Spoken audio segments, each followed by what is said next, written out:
Ouais, poisson. Il y est. Salut à tous et bienvenue dans cette nouvelle vidéo. Au programme du jour, le premier jour en Hollande, aux Pays-Bas. Je suis là dans le cadre de la YouTube Predator Cup, donc un tournoi européen. Et on est venu un petit peu plus tôt avec Amine et Walid. Salut les gars. Ça va? Ouais, ça se prépare. Puisque personnellement je connais pas du tout ce pays, je connais pas du tout cette pêche. Et donc le but c'est de faire un petit peu de pré-fishing, de s'entraîner. Donc je vais vous montrer ça à travers deux vidéos j'espère, parce que j'ai seulement 2 jours de pré-fishing, c'est vraiment court. On va faire au mieux. Je tourne l'intro directement depuis la maison parce que vous allez voir après le vent, c'est juste un truc de fou. Donc on va chercher aujourd'hui le brochet dans les polders et après on ira traquer la perche et le cendre. Je connais pas du tout les spots, donc on va essayer de sonder un petit peu. Je connais pas du tout les profondeurs, quelle leurre il faut utiliser, donc c'est tout l'intérêt du pré-fishing. On va voir ça ensemble à travers cette vidéo polders et après il y aura sûrement une vidéo persidée. C'est parti.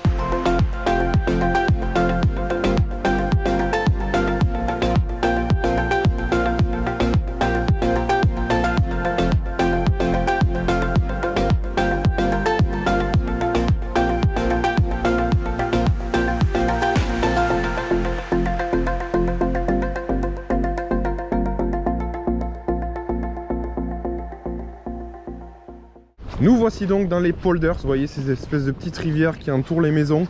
C'est vraiment pas large. Alors aujourd'hui ça va être très difficile déjà parce que tous les autres compétiteurs qui s'entraînent pour le YPC, ils se sont cassés les dents depuis plusieurs jours. Nous on arrive là pour notre premier jour d'entraînement et c'est galère. Alors que Amine, poisson?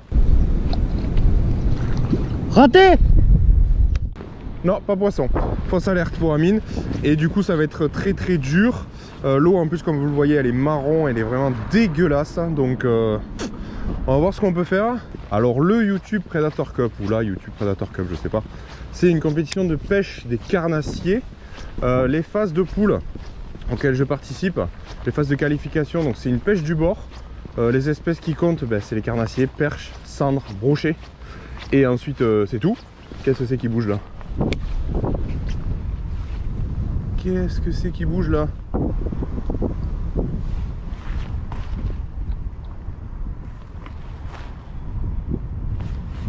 Ah mais c'est un putain d'oiseau quoi. J'ai cru que c'était un pike mon gars. T'as failli te prendre l'heure sur la gueule. Je disais donc c'est perches, cendres et brochets qui comptent. Et ensuite on va pêcher donc les phases de qualification sur 2 jours. Premier jour dans la zone A, deuxième jour dans la zone B. Là, ça sera tiré au sort, hein. Je commencerai peut-être par la zone B. Et en gros c'est celui qui fait le plus de poissons. Les 2 premiers de chaque poule qui passent en quart de finale. Et là les quarts de finale se passent en bateau. Mais là moi je vais pêcher du bord. Et l'objectif de notre voyage ici, quelques jours avant, c'est de découvrir les spots, de prendre des infos sur la pêche et de s'entraîner tout simplement. C'est ce qu'on va essayer de faire, mais ça va être chaud patate comme je vous disais.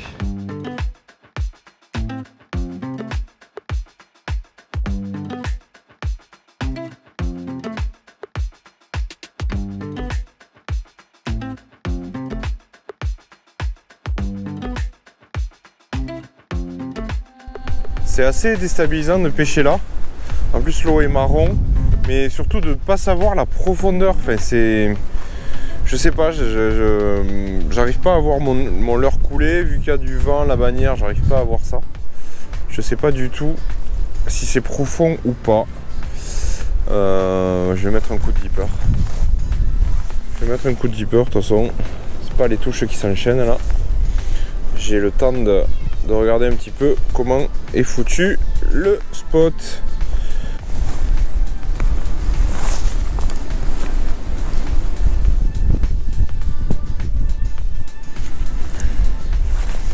Alors le dipper, pour ceux qui connaissent pas, hein, petit récap, c'est un sondeur portable. C'est vrai que quand on pêche en flotte tube ou en bateau, c'est bien d'avoir un sondeur, mais quand on pêche du bord, c'est difficile de savoir combien il y a de profondeur, s'il y a du poisson. Alors là aujourd'hui je pêche en polders, donc vraiment l'utilité c'est de savoir peut-être à la limite la température de l'eau, puisque ça va me la donner, et la profondeur moyenne, parce que je connais pas du tout. Après effectivement si on va pêcher en lac demain pour rechercher plus les persidés ou en grande rivière, ça me permettra aussi d'avoir la température, la profondeur, mais également de voir s'il y a du poisson qui s'y cache, quoi. Parce que là je pense qu'il y a 1,50 m, 2 m max.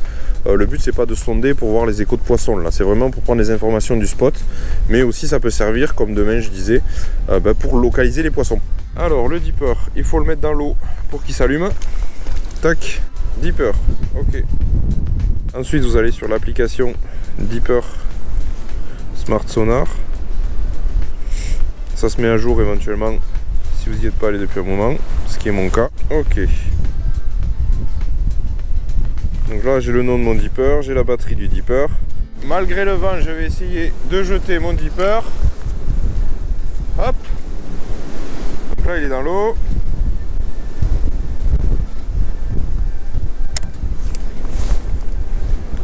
Donc là on voit qu'il y a quand même 2 mètres. Hein.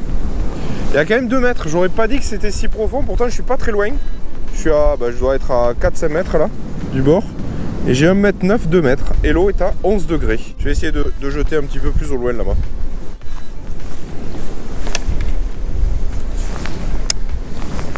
Bon là je suis pile poil là où je veux. Alors vite avant que ça dérive trop. Alors j'ai... Ah il n'y a qu'un 1,50 m là. 1,50 m, 1,6 m. Donc dans le virage j'ai un petit peu plus de fond. Bon c'est quand même relativement peu profond. On est vraiment sur des zones shallow quoi. Du coup je sais un petit peu comment c'est foutu maintenant. Je vais pouvoir adapter ma pêche. Je sais que là on est à une période où les poissons sont léthargiques, il fait froid. Donc il faut pêcher lentement. Et pour pêcher lentement dans des endroits où comme là il y a très peu d'eau, il va falloir pêcher avec des leurres qui sont très peu plombés, vraiment shallow, donc des gros shad. Ce que je fais en fait depuis le début avec ça là, avec ce type de leurres qui n'ont pas de plomb, donc qui coulent vraiment très lentement, ça me permet de pêcher lentement. Allez go.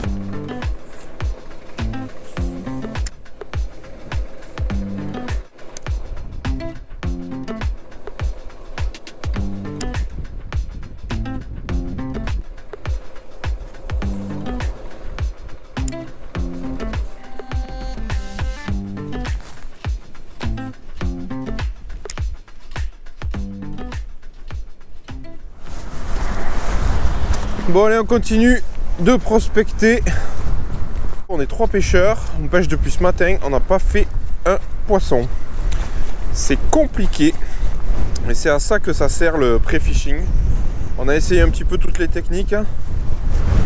Et là on essaye de changer les spots. Donc pour voir, pour essayer de trouver du poisson. Donc là allez, on y croit. C'est parti, j'ai changé de canne, j'ai changé de leurre. On va essayer de faire du fish. Ah oui, de l'eau claire, enfin de l'eau normale quoi. Bien vu, bien vu. Bien vu le spot.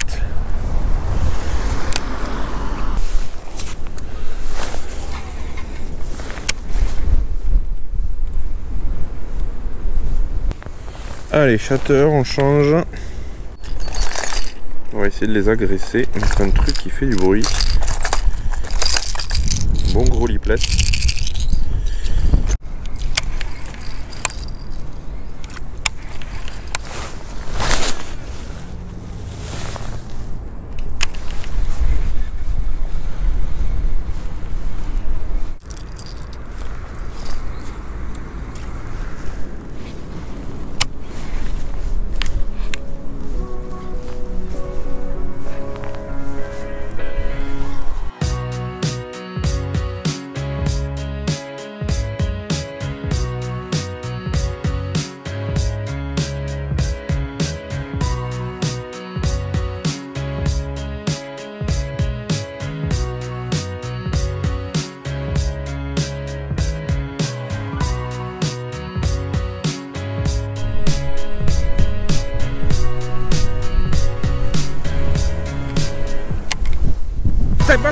Fiche.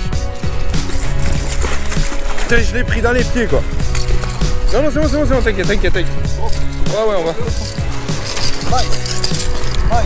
Fiche. Non vas-y c'est pas grave. Laisse-le par là-bas. Il est piqué au bord. Yes ça.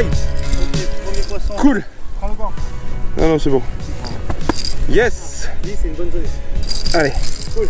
On décroche. On prend une photo. Vite fait. Yes. C'est bon, t'inquiète déjà. Super. Regarde-moi. Oui. Cool. Fiche. Cool. Allez mon gros. Mon gros c'est vite dit quoi. Ça fait quoi? Ça fait 50 ça? Oh, un peu plus. Un peu plus? Ouais, 55, 60. Super. Allez, Pépito. Yes. T'as pris au bord Je ramenais le lipless là. Puis j'ai agité parce que j'avais chopé une herbe ou un truc comme ça. J'ai vu une espèce d'ombre qui est arrivée. J'ai tout arrêté, pouf. Et genre il l'a saisi tout doux. Ouais. Tout doux, juste eu le temps de ferrer et puis voilà, combat dans les pieds quoi. Heureusement qu'il était pas gros parce que... Superbe. Bon c'est cool, je suis content. On est sur des poissons léthargiques mais des fois ça peut être intéressant aussi de les agresser. Du coup j'ai mis un lipless hyper bruiteur. Ramené pas forcément lentement.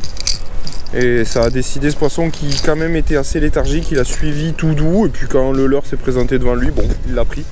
Mais c'était quand même pas foufou. Mais bon ça fait toujours un poisson. Qu'est-ce qu'on fait?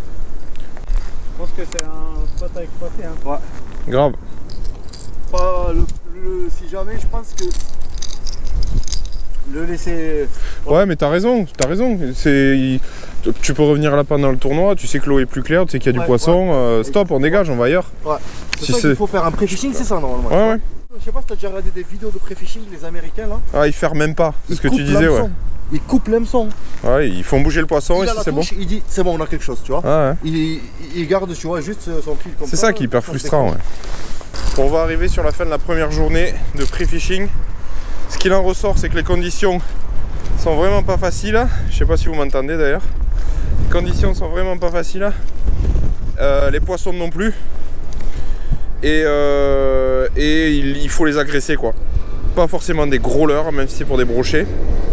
Et des leurres qui bougent de l'eau et qui font du bruit, qui les énervent. C'est les seules indications qu'on a pu avoir aujourd'hui. Pour avoir pêché pas mal de spots. Et on est quand même 3 pêcheurs et on a passé quand même pas mal de leurres, pas mal d'animations. Et finalement c'est ça qui est sorti du lot aujourd'hui. Enfin c'est quand même pas la folie. On a fait un poisson de 50-60, c'est quand même pas fou. Mais bon, sachant qu'il n'y a aucun poisson qui se fait, c'est déjà pas mal.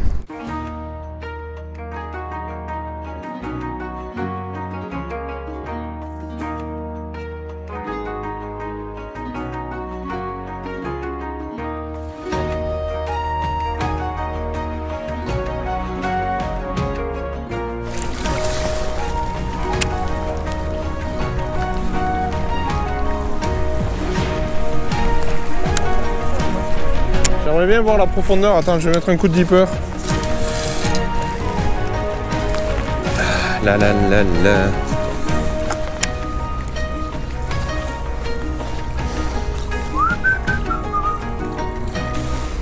Hop. Ah, il n'y a que 2 mètres 2. Bon, toujours 11 degrés. On est sur une température constante sur tous les spots qu'on a pêchés. Et là, on est sur 2 mètres 2. Allez. Alors que je suis à 15 mètres devant moi là.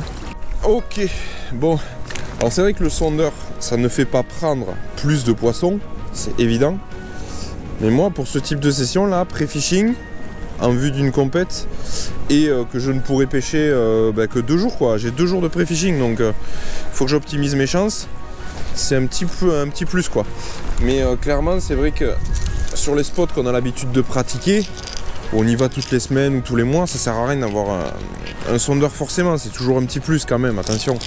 Mais c'est pas indispensable. Alors que moi aujourd'hui là j'ai très peu de temps de pêche pour faire une compète sur des spots que je connais pas. Donc c'est vrai que si je peux m'aider un petit peu.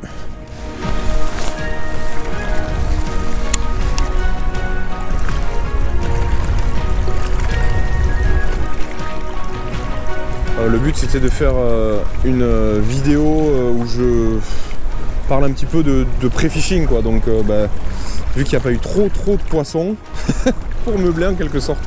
Voilà, je vous montre ce que j'ai fait et comment j'utilise ces petits accessoires là pour m'aider. Ça y est, c'est la fin de cette première journée en Hollande sous les moulins. Bon, en gros, grosse journée difficile. Bon, c'est ce qu'on attend un petit peu d'un pré-fishing. Le but c'est quoi? C'est de découvrir un spot. En l'occurrence, moi j'ai jamais pêché ici. Heureusement qu'Amine connaissait quelques endroits quand même, sinon ça aurait été encore plus galère. Découvrir le spot, découvrir ce qui marche en ce moment, si les poissons sont actifs, où est-ce qu'ils sont, sur quoi, quelle couleur, etc. Bon, on a réussi à faire un petit poisson. Dur. On a eu quelques dur, coups. 2 décrochés quand même. Ouais. Donc on a fait bouger au total 3 poissons. Il n'y a pas quand même une grosse tendance qui se dessine. Ouais. Donc on a un 2e jour de pré-fishing, donc ça sera peut-être plus orienté persidé parce qu'il y a eu Pendant le YPC, il faut viser 3 espèces, comme je disais, cendre, perche, brochet. Exactement. Brochet, on a fait un focus aujourd'hui, on va voir les percidés demain. Merci les gars, Ouais, pas de soucis. à demain. En Deuxième espérant, jour. en espérant que ce soit mieux En espérant que Mais- ce soit mieux. et un peu moins de vent. Mais on a quelques pistes. On a quelques pistes. On se dit à très vite pour une nouvelle vidéo et puis surtout d'ici là, pêchez bien. Ciao.